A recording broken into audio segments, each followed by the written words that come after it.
সুপ্রিয় শিক্ষার্থী বন্ধুরা, তোমরা সবাই কেমন আছো? ফিনান্স ব্যাংকিং ও বীমা দ্বিতীয় পত্র অনলাইন ক্লাসে তোমাদের সবাইকে স্বাগত জানাচ্ছি। আমি সুব্রত স্যার। আমি সুব্রত কুমার ঘোষ, প্রভাষক, ফিনান্স ব্যাংকিং ও বীমা, আখাউড়া ক্যাম্বিয়ান কলেজ। শিক্ষার্থী বন্ধুরা, তোমরা জানো এইটুকুর মধ্যে হচ্ছে আমরা আমাদের যে টোটাল ফিনান্স ব্যাংকিং ও বীমা দ্বিতীয় পত্র বইটি রয়েছে, অর্থাৎ পুরো বইটার কিন্তু হচ্ছে আমাদের সবগুলো চ্যাপ্টার আমাদের পড়ানো হয়ে গেছে। এখন হচ্ছে আমাদের রিভিশন ক্লাস চলছে। অলরেডি আমরা কিন্তু সপ্তম অধ্যায়ের জ্ঞান এবং অনুধাবনমূলক প্রশ্ন কিন্তু আমি তোমাদেরকে পড়িয়েছিলাম এবং অলরেডি কিন্তু তোমরা এটি মুখস্থ করেছো। সেক্ষেত্রে বলতে আজকে আমরা যেটি করব, সপ্তম অধ্যায়ের সৃজনশীল প্রশ্ন সম্পর্কে আলোচনা করব, অর্থাৎ তোমরা কিন্তু সৃজনশীল প্রশ্নের এগুলো সম্পর্কে উত্তর দিতে পারবে। দেখো শিক্ষার্থী বন্ধুরা, হচ্ছে আমরা শুরুতেই হচ্ছে স্লাইডে কিছু একটা পরীক্ষা যেমন প্রশ্ন আসে, ঠিক একটি প্রশ্ন দেখতে পাচ্ছি। জনাব আবিদ এবং শাহরিয়ার একই এলাকার দুজন ব্যবসায়ী, তারা দুজন পদ্মা ব্যাংকের নিকট ভিন্ন ধরনের ঋণের জন্য আবেদন করলে ব্যাংক জনাব আবিদকে স্থায়ী সম্পদ জামানতের বিপরীতে ঋণ মঞ্জুর করলো। শিক্ষার্থী বন্ধুরা দেখো, কি বলছিল, জনাব আবিদকে স্থায়ী সম্পদ জামানতের বিপরীতে ঋণ মঞ্জুর করলো এবং অন্যদিকে ব্যাংক জনাব শাহরিয়ারকে অস্থায়ী সম্পত্তির বিপরীতে ঋণ প্রদান করে।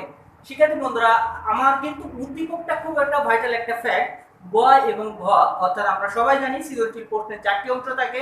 প্রথম অংশটিকে বলা হচ্ছে জ্ঞানমূলক, দ্বিতীয় অংশটিকে বলা হচ্ছে অনুধাবনমূলক, তৃতীয় যে অংশটি এটা হচ্ছে প্রয়োগমূলক, চতুর্থটা হচ্ছে উচ্চতর দক্ষতা। তাহলে শিক্ষার্থী বন্ধুরা, তাহলে আমরা দেখো প্রথম হচ্ছে জ্ঞানমূলক, তার মানে হচ্ছে 1 মার্ক থাকবে। অনুধাবনমূলক, অনুধাবনের ভিতরেও কিন্তু জ্ঞান লুকায়িত রয়েছে। তাহলে শিক্ষার্থী বন্ধুরা, আমরা প্রথমে দেখি জমাতিরিক্ত ঋণ কাকে বলে। দেখো জমাতিরিক্ত ঋণ কি? আসলে জমার অতিরিক্ত যে ঋণটা নেওয়া হয়ে থাকে এটাকে বলা হচ্ছে জমাতিরিক্ত ঋণ। অর্থাৎ একজন গ্রাহক ব্যাংকে যদি তার অস্থাবর বা স্থাবর সম্পত্তি কিছু জমা রেখে যে অতিরিক্ত যে ঋণটা গ্রহণ করে থাকে এটাকে বলা হচ্ছে জমাতিরিক্ত ঋণ। তারপর দেখো যে ঋণ বিশ্লেষণে আবেদনকারীর অবস্থা বিবেচনায় মুখ্য কেন। শিক্ষার্থী বন্ধুরা, এই বিষয়টা কিন্তু ব্যাংকের একটি খুব ভাইটাল একটা গুরুত্বপূর্ণ দিক। ঋণ বিশ্লেষণে আবেদনকারীর অবস্থা। দেখো আমরা কিন্তু ব্যাংক থেকে ঋণ নিয়ে থাকি, আমরা ব্যাংক থেকে কি নিয়ে থাকি? ঋণ নিয়ে থাকি যাদের ঋণের প্রয়োজন।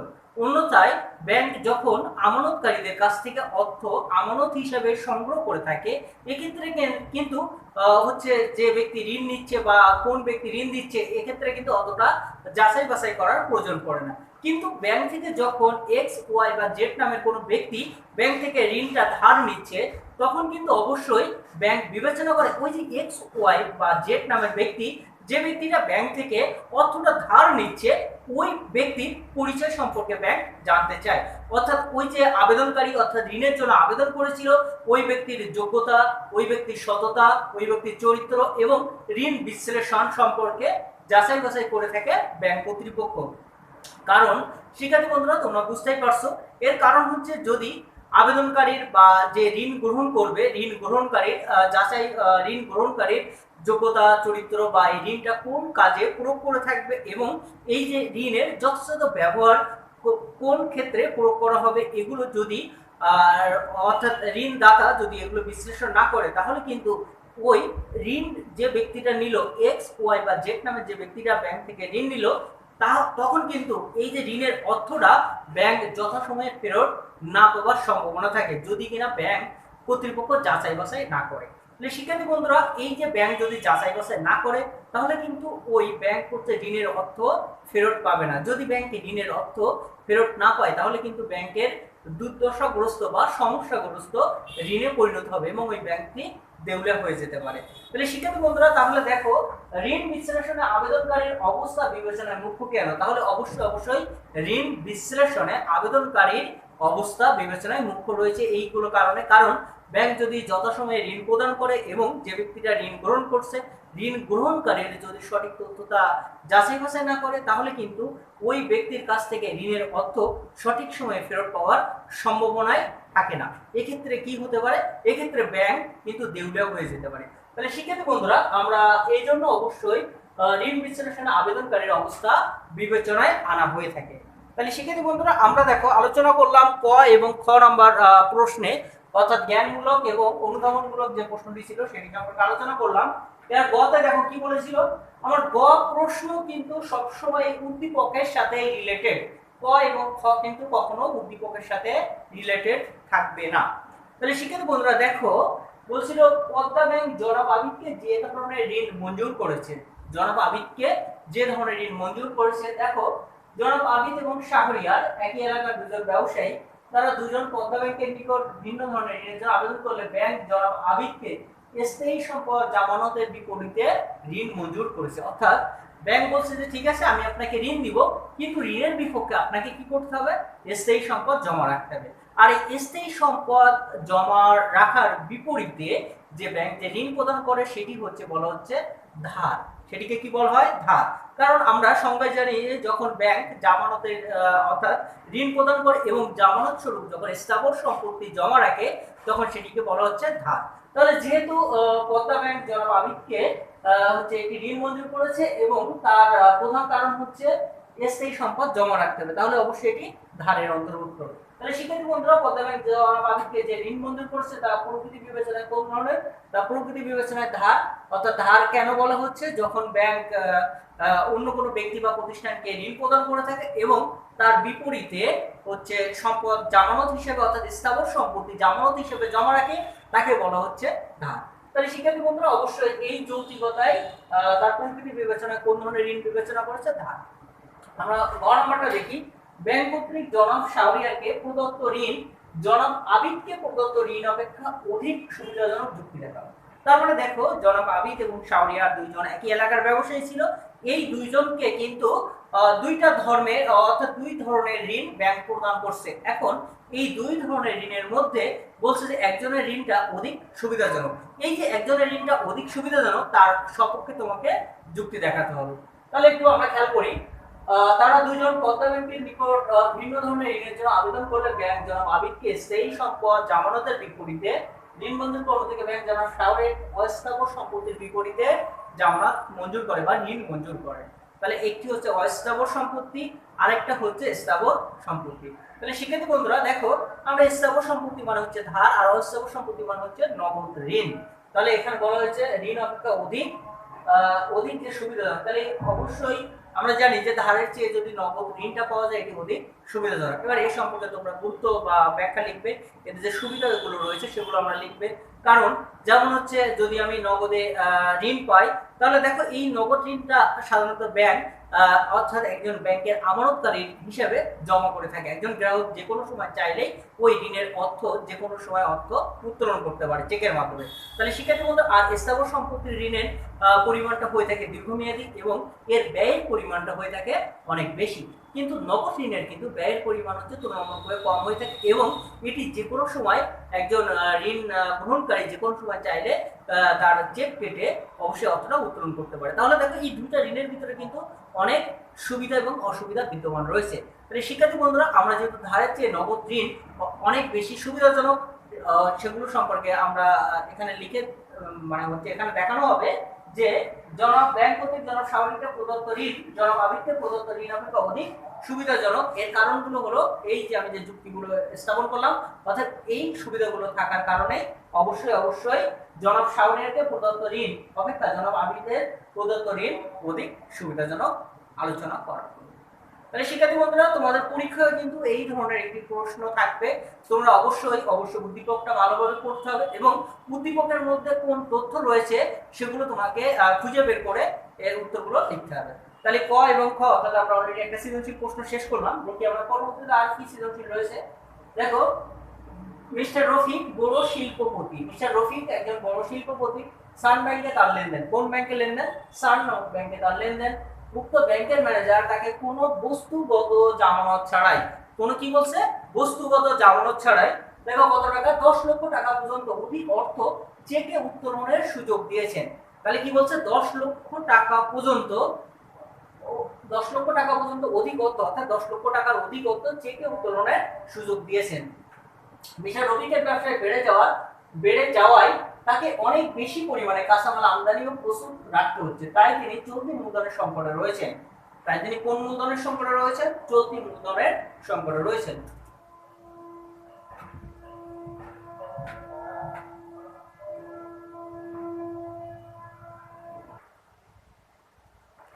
শিক্ষার্থী বন্ধুরা দেখো, এখানে বলা হচ্ছে যে চলতি মূলধনের সংকটে রয়েছেন, পূর্বের মঞ্জুরকৃত ঋণের পরিমাণ 10 কোটি টাকায় বৃদ্ধির কথা বললেও ব্যাংক ম্যানেজার তাকে ভিন্ন ধরনের পরামর্শ দিয়েছেন। তারপরে দেখো হচ্ছে ব্যাংক ড্রাফট কি। শিক্ষার্থী বন্ধুরা, ব্যাংক ড্রাফট বা হচ্ছে ব্যাংকের আজ্ঞাপত্র কি, দুইটা একই হতে ব্যবহার করা হচ্ছে। অর্থাৎ কোন ব্যাংক তার নির্দিষ্ট ব্যাংকের অধীনে বা কোন নির্দিষ্ট ব্যাংকের কোন শাখায় যে চাহিদা মাত্র অর্থাৎ গ্রাহকের চাহিদা মাত্র অর্থ প্রদানের যে নির্দেশ দিয়ে থাকে তাকে বলা হচ্ছে ব্যাংক ড্রাফট। পরেরটা দেখো হচ্ছে ব্যাংক আমানত বলতে কি বোঝায়। পরেরটা আলোচনা করা হচ্ছে কি ব্যাংক আমানত বলতে কি বোঝায়, ব্যাখ্যা করো। দেখো ব্যাংক আমানত বলতে কি বোঝায় সেটি ব্যাখ্যা করো। তাহলে দেখো ব্যাংক আমানত অর্থাৎ ব্যাংক, দেখো ব্যাংক হচ্ছে কিন্তু নিজস্ব মূলধন ছাড়াও জনগণের যে সঞ্চিত অর্থ, এটি কিন্তু হচ্ছে ব্যাংকের মূল আমানত।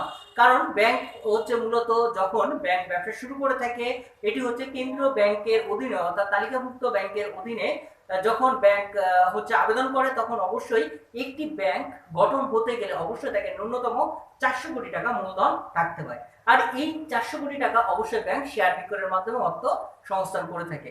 কিন্তু দেখো একটু হচ্ছে লক্ষ্য করলে দেখা যাবে যে প্রত্যেকটি ব্যাংকের প্রায় হাজার হাজার কোটি কোটি টাকা পর্যন্ত ব্যাংক ঋণ দিয়ে থাকে অর্থাৎ লোন দিয়ে থাকে বা ঋণ দিয়ে থাকে। কিন্তু ব্যাংক এই ঋণের অর্থ কোথায় পেয়ে থাকে? ব্যাংক কিন্তু অধিক পরিমাণে ঋণের অর্থ অর্থাৎ এই যে জনগণের যে সঞ্চিত অর্থ বা আমানতকারীদের যে সংগৃহীত অর্থটাই কিন্তু ব্যাংকের প্রধান অর্থ। তাহলে দেখো শিক্ষার্থী বন্ধুরা, ব্যাংক আমানত বলতে কি বোঝায় ব্যাখ্যা করো। তার মানে হচ্ছে ব্যাংকে সাধারণত কয় ধরনের হিসাব খোলা হয়? 3 ধরনের। একটি হচ্ছে চলতি, সঞ্চয়ী ও স্থায়ী। এই 3 ধরনের হিসাব, চলতি হিসাব খোলা হয়ে থাকে মূলত ব্যবসায়ীরা চলতি হিসাব খুলে থাকে। স্থায়ী এবং সঞ্চয়ী হিসাব অর্থাৎ সঞ্চয়ী হিসাব একজন ছাত্রের জন্য উপযোগী এবং একজন চাকরিজীবীর জন্য অবশ্যই সঞ্চয় হিসাবটাই উপযোগী। আর স্থায়ী হিসাবটা হচ্ছে এফডিআর অর্থাৎ ফিক্সড ডিপোজিট অ্যামাউন্ট। তারপরে দেখো হচ্ছে, তাহলে আমরা বুঝতে পারলাম ব্যাংক ড্রাফট কি, ব্যাংক আমানত বলতে কি বোঝায়। এবার দেখো উদ্দীপকের সান ব্যাংক মিস্টার রফিককে তার তহবিল থেকে কোন কোন ধরনের ঋণ মঞ্জুর করেছে। তাহলে দেখো তোমরা একটু পড়ে দেখো। মিস্টার রফিক একজন বড় শিল্পপতি, মিস্টার রফিক হচ্ছে একজন বড় শিল্পপতি। সান ব্যাংকে তার লেনদেন, উক্ত ব্যাংকের ম্যানেজার তাকে কোনো বস্তুগত জামানত ছাড়াই 10 লক্ষ টাকা পর্যন্ত অধিকত্ব চেক উত্তোলনের সুযোগ দিয়েছেন। মিস্টার রফিকের ব্যবসা বেড়ে যাওয়ায় তাকে অনেক বেশি পরিমাণ কাঁচামাল আমদানি। তাহলে সান ব্যাংক মিস্টার রফিককে তার তহবিল থেকে কোন ধরনের ঋণ মঞ্জুর করতে বলেছেন? দেখো মিস্টার রফিক অবশ্যই তাকে জমাতিরিক্ত ঋণ অর্থাৎ জমার চেয়ে অতিরিক্ত ঋণের জন্য আবেদন করতে বলেছেন। তাহলে শিক্ষার্থী বন্ধুরা, আমরা জমাতিরিক্ত ঋণ কি অর্থাৎ সেই বিষয়গুলো লিখলেই আমরা 9 নম্বর প্রশ্নের উত্তর করা সম্ভব। তারপর দেখো বলছিল ঘ নম্বরে ব্যাংক ম্যানেজার মিস্টার রফিককে যে পরামর্শ দিয়েছেন তার যথাযথতা উদ্দীপকের আলোকে বিল মূল্যায়ন করো। দেখো পূর্বের মঞ্জুরকৃত ঋণের পরিমাণ 10 কোটি টাকায় বৃদ্ধির কথা বললে ব্যাংক ম্যানেজার তাকে ভিন্ন ধরনের পরামর্শ দিয়েছেন। এই যে ব্যাংক ম্যানেজার যে ভিন্ন ধরনের পরামর্শ দিয়েছেন, এটি অবশ্যই কি পরামর্শ দিয়েছেন? এটি তাকে নগদ ঋণের কথা বলেছেন এবং যে নগদ ঋণের কি কি সুবিধা রয়েছে সেই সুবিধাগুলো সম্পর্কে এখানে আলোচনা করা হয়েছে। তাহলে শিক্ষার্থী বন্ধুরা, তোমরা কিন্তু এই উদ্দীপকে অর্থাৎ উচ্চতা দক্ষতামূলক যে প্রশ্নটা থাকবে, এখানে কিন্তু মূল থিম একটি জিনিস লুকায়িত থাকবে। যেমন এখানে কি বলছে, কোন ঋণের কথা বলা হয়েছে? নগদ ঋণের কথা এবং তার যৌক্তিকতা মূল্যায়ন আলোকে বিশ্লেষণ করো। তার মানে ওই নগদ ঋণের কি কি সুবিধা রয়েছে সেগুলো সম্পর্কে এখানে বিশ্লেষণ করতে বলছে। তাহলে শিক্ষার্থী বন্ধুরা, আশা করি তোমরা এই যে দ্বিতীয় যে সৃজনশীল প্রশ্নটা আমি আলোচনা করলাম, আশা করি এটি তোমরা সবাই বুঝতে পেরেছো। এবার আমরা চলে যাই আরেকটি সৃজনশীল প্রশ্ন। দেখো মিস্টার সোমান পুরান ঢাকার একজন প্রতিষ্ঠিত ব্যবসায়ী অর্থাৎ মিস্টার সোমান নামক একজন ব্যক্তি।